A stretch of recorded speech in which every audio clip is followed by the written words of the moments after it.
G'day everyone, welcome to Grease and Gas, powered by Caprice Media.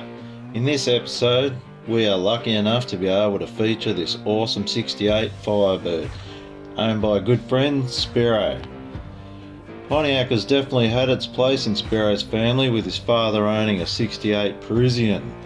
Spiro, however, opted for the smaller, faster Firebird you see here. He's owned this car for around 12 years, with 6 of those being taken up by the ground up restoration. The awesome bodywork, immaculate bright red paint and satin centerlines give this bad bird a timeless look.